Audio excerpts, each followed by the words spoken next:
Hello busy people, good morning. ఈరోజు మనం Louvre museum చూడడానికి వచ్చాము. Louvre is a national art museum in Paris. ఇది యాక్చువల్గా కింగ్స్ ప్యాలెస్, దాని తర్వాత మ్యూజియంగా కన్వర్ట్ చేశారు. నేను ఇంతకుముందు హైదరాబాద్లో చౌహాముల్లా ప్యాలెస్ చూశాను, కొల్హాపూర్లో సాహు మహారాజ్ ప్యాలెస్ చూశాను. ఇది ఐ గెస్ థర్డ్ మ్యూజియం అనుకుంటా, థర్డ్ ప్యాలెస్ అనుకుంటా నేను చూసేది. Let's explore. యాక్చువల్గా ఇది ప్యాలెస్ ఫ్రెంచ్ రెవల్యూషన్ తర్వాత దీన్ని మ్యూజియంగా కన్వర్ట్ చేశారు. ఫ్రెంచ్ రెవల్యూషన్ అంటే ఏం లేదండి, వాళ్ళ స్వాతంత్రోద్యమం అంతే. ఫ్రెంచ్ రెవల్యూషన్ తర్వాత నెపోలియన్ వస్తాడు పిక్చర్లోకి. ఆయన కూడా మన శ్రీకృష్ణదేవరాయల్లాగా కళలు సాహిత్యాన్ని ప్రోత్సహించాడనమాట. అలాగే ఈ మ్యూజియాన్ని నెక్స్ట్ లెవెల్కి తీసుకెళ్ళాడు. అది మ్యూజియం హిస్టరీ అనమాట. ఇక ప్రస్తుతానికి వస్తే, ఈరోజు వీకెండ్ కదా అని ఎర్లీగా బ్రేక్ఫాస్ట్ చేసి పెర్ఫ్యూమ్ కొట్టుకొని టిప్ టాప్గా రెడీ అయ్యి వస్తే ఇక్కడేమో వర్షం పడుతుంది. అదేదో సామెత ఉంది, తింగరోడు తిరణాలు వెళ్తేనంట కొండెక్కదిగా సరిపోయిందంట. అలా ఉంది మా పరిస్థితి. లాస్ట్ వీక్ ఏమన్నా ఐఫిల్ టవర్కి వెళ్ళాము, అక్కడ ఇదే పరిస్థితి. ఇప్పుడు ఈ వీకెండ్ ఏమో లూర్ మ్యూజియంకి వస్తే ఇక్కడ ఇదే పరిస్థితి. ప్యారిస్లో మనకి ప్రకృతి సహకరించట్లేదబ్బా. ఇక పాయింట్కి వస్తే, Louvre museum entry fee 22 euros. రూపీస్లో కన్వర్ట్ చేయొద్దే please. When you are in France think like a French. మేము డైరెక్ట్గా వచ్చి టికెట్ తీసుకున్నాము. మాకు ఆల్మోస్ట్ 45 minutes అలా పట్టింది లైన్లో. ఆన్లైన్లో బుక్ చేసుకున్నా నీకు ఇంచుమించుకి అంతే టైం పడుతుంది, మహా అయితే ఒక 10 నిమిషాల డిఫరెన్స్ అంతే. ఇప్పుడు మనం గ్రౌండ్ ఫ్లోర్లో ఉన్నాము. మన దగ్గర ఏదైనా లగేజ్ ఉంటే ఇక్కడ లాకర్స్లో పెట్టేసేయచ్చు. వాష్రూమ్స్ అన్నీ ఉన్నాయన్నమాట. కావాలంటే కొంచెం బ్రేక్ తీసుకోవచ్చు ఇక్కడ. ఈ మ్యూజియంలో చాలా రకాల సెక్షన్స్ ఉన్నాయి. అంటే కొన్ని సెక్షన్స్లో స్కల్ప్చర్స్, కొన్ని సెక్షన్స్లో పెయింటింగ్స్, కొన్ని సెక్షన్స్లో డ్రాయింగ్స్, అలా ఒక్కొక్క సెక్షన్ ఒక్కొక్క డైరెక్షన్స్లో పెట్టారనమాట. మేము 4 hours చూసేసి వెళ్ళిపోదామనే ప్లాన్తో వచ్చాము. వచ్చేటప్పుడు మా హోటల్ రిసెప్షనిస్ట్ బాబాయ్ ఆల్రెడీ చెప్పాడు లూర్ మ్యూజియం చూడడానికి మినిమం 1 day కావాలని. కానీ అప్పుడు నమ్మలేదు. కానీ ఇక్కడికి వచ్చిన తర్వాత ఈ హంగామా అంతా చూస్తే నమ్మాలనిపిస్తుంది. ఎంత పెద్దదంటే ఈవెన్ పీస్ టు పీస్ చూస్తే మనకి 2-3 days ఈజీగా పడుతుంది. మేము వచ్చేటప్పుడు ఏమనుకున్నామంటే ఓన్లీ ఇంపార్టెంట్వి చూసేసి వెళ్ళిపోదామనే ఉద్దేశంతో వచ్చామన్నమాట. లైక్ మోనాలిసా, వీనస్ ద మిలో, ఇవి చూసేసి, అంటే ఇంపార్టెంట్ థింగ్స్ చూసేసి 3-4 hours వైండప్ చేసేసి వెళ్ళిపోదాం అనే ఉద్దేశంతో వచ్చాము.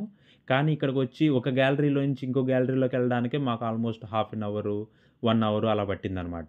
సో అయినా కవర్ చేసాము. అందరూ మోనాలిసా అన్నారు, కానీ నాకైతే ఆ మోనాలిసా పిక్చరు ఓవర్ రేటెడ్ అనిపించింది. ఎందుకంటే మోనాలిసా కంటే మంచి పిక్చర్స్ అక్కడ చాలా ఉన్నాయి. చాలా అంటే 1-2 కాదు, దానికి మించిన పిక్చర్స్ చాలా ఉన్నాయి. కానీ due to some other reasons అది పాపులర్ అయిందంతే. ఈ మోనాలిసా పెయింటింగ్ వేసింది డావెన్సీ అనే ఇటాలియన్ పెయింటర్ వేసాడనమాట. యాక్చువల్లీ తను పెయింటింగ్ వేసి ఆవిడకి ఇచ్చేసేయాలి దాన్ని. కానీ ఆ ఫోటో ఎక్స్ట్రాడినరీగా రావడం వల్ల ఆవిడకి ఇవ్వకుండా ఇతనే ఉంచేసుకున్నాడు అనమాట. కొంతమంది చరిత్రకారులు ఏం చెప్తారంటే, ఆయన పెయింటింగ్ వేసిన తర్వాత కూడా నెక్స్ట్ 2-3 years దాన్ని ఎన్హాన్స్ చేశాడంట. అంటే కలర్ కాంబినేషన్స్, ఎలివేషన్స్ చాలా మోడిఫికేషన్స్ చేశాడు. అది వేయడానికి చాలా సంవత్సరాలు పట్టిందని కూడా చెప్తున్నారు కొంతమంది. దాంట్లో ఎంత నిజం ఉంది ఏందనేది ఎవరికి తెలియదు. తర్వాత కొంతకాలానికి ఆయన చనిపోయిన తర్వాత ఆ పెయింటింగ్ వేలంపాటకు వస్తే ఎవరో ఫ్రెంచ్ రాజు కొనుక్కొచ్చి ఈ మ్యూజియంలో పెట్టాడనమాట. ఇక్కడ వరకు స్టోరీ బాగానే ఉంది.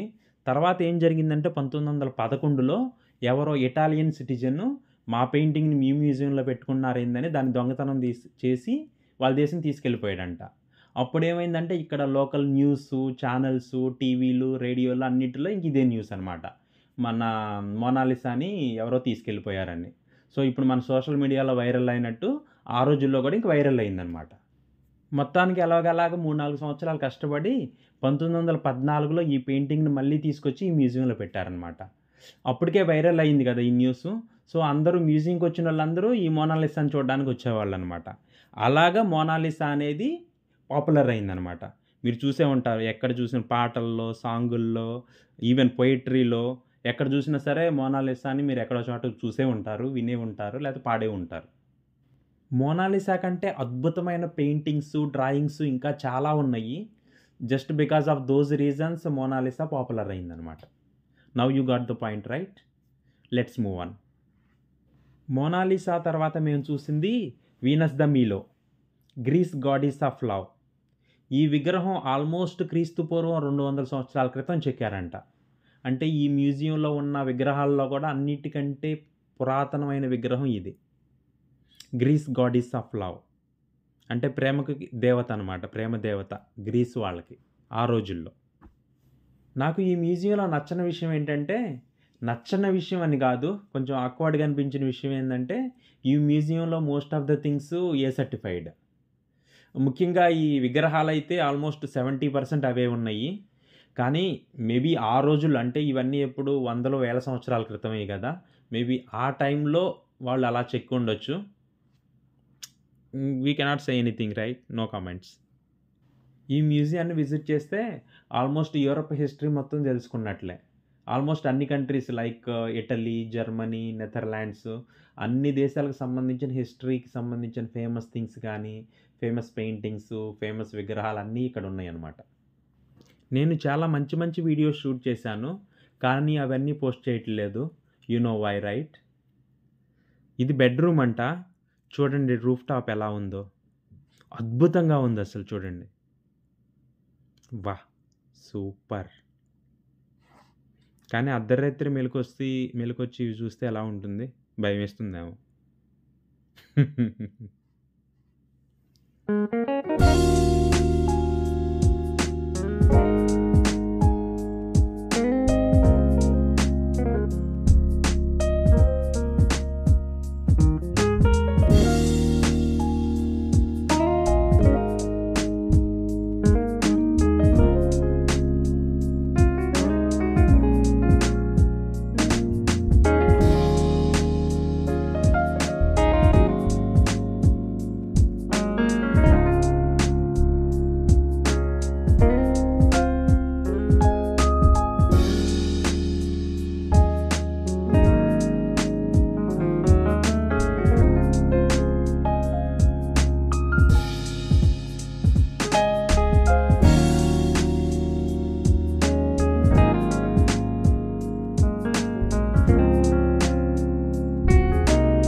ఆల్మోస్ట్ 4 అవర్స్ ఎక్స్‌ప్లోర్ చేసాము మ్యూజియాన్ని.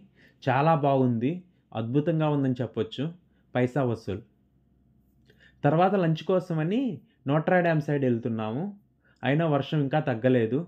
సో, లంచ్ చేసేసి ఇంక రిటర్న్ అయిపోయాము ఇంటికి. Hope you like the video. Thank you very much for watching. See you. Bye by.